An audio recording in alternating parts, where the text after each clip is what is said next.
नमस्कार, ओम न्यूज 24 देख रहे हैं आप। ग्वालियर हाईकोर्ट की ग्वालियर खंडपीठ ने शहर के बीचों बीच से बहने वाली स्वर्ण रेखा नदी को अब नाले में तब्दील हो चुकी है। उसके जीर्णोद्धार और सफाई को लेकर के एक बार फिर निगम प्रशासन ने झूल मूल रवैये पर नाराजगी जताई।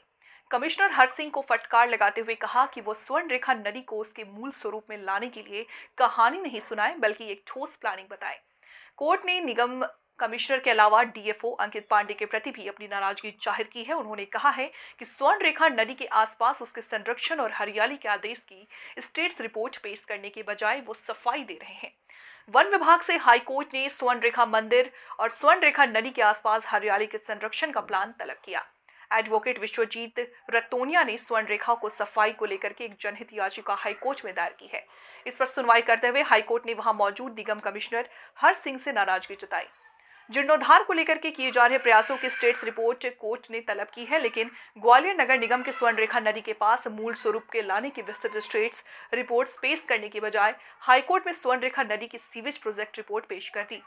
नगर निगम ने हाईकोर्ट के बताया कि स्वर्ण रेखा नदी को नमामि गंगे प्रोजेक्ट में शामिल करना प्रस्ताव शासन को भेजा है।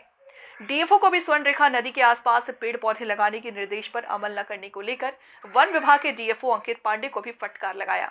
हाईकोर्ट ने वन विभाग के अधिकारियों को कहा है कि आप कुछ भी करिए, लेकिन स्वर्ण रेखा नदी के आसपास उसका संरक्षण करिए, एक विस्तृत प्लान बना करके वहां वृक्षारोपण करिए। हाईकोर्ट ने इस आदेश को नगर निगम की तरह वन विभाग से भी हवा में उड़ा दिया। इस पिटीशन पर लगातार हाईकोर्ट संज्ञान लिए हुए है। इस मुद्दे पर हाईकोर्ट ने नगर निगम के स्वर्ण रेखा का विस्तृत प्लान मांगा है, जिसमें नगर निगम द्वारा बताया जाता है कि क्या क्या काम करेंगे करके स्वर्ण रेखा मंदिर का जीर्णोद्धार किया जाएगा, उसमें साफ पानी कैसे बहाया जाएगा।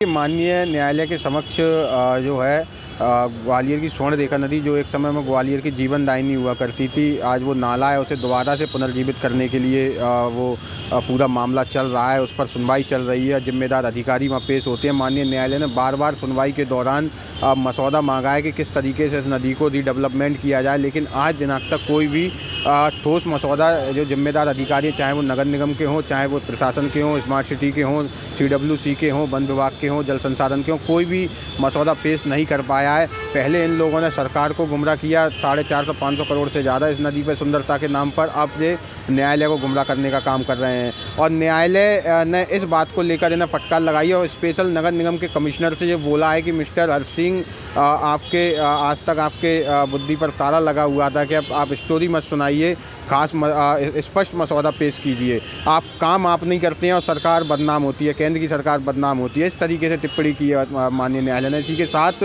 ग्वालियर वन विभाग के जो डीएफओ हैं, जब उनसे कार्य का विवरण मांगा गया तो वो कार्य का विवरण पेश नहीं कर पाए और उन्होंने एक रिपोर्ट के बारे में बताया कि हमने एक रिपोर्ट सरकार को भेजी है, जो उसको न्यायालय ने मांगा तो वो रिपोर्ट न्यायालय के समक्ष भी पेश नहीं कर पाए। और उनसे कहा, जब उनसे आगे इस पर विवरण मांगा गया तो उन्होंने कहा कि सरकार के पास पैसा नहीं है।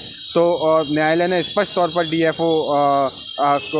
डीएफओ को समझाने का काम किया और डीएफओ से बोला कि आप चैरिटी खोल लीजिए, आप भीख मांगने का काम कीजिए अगर आप सरकार के पास पैसा नहीं है। मतलब एक तरीके से आप देखें, पहले सरकार को गुमराह किया, अब न्यायालय को गुमराह करने का काम कर रहे हैं। न्यायालय बार बार रिपोर्ट मांग रहा है और न्यायालय ने इस बार जमकर फटकार लगाई है और स्पष्ट तौर पर कहा है कि हम बिना आदेश पारित किए 17 तारीख को इसको दोबारा सुनेंगे और अगर आप 17 तारीख को इस पर खास मसौदा, ठोस मसौदा पेश नहीं करते हैं तो आपके खिलाफ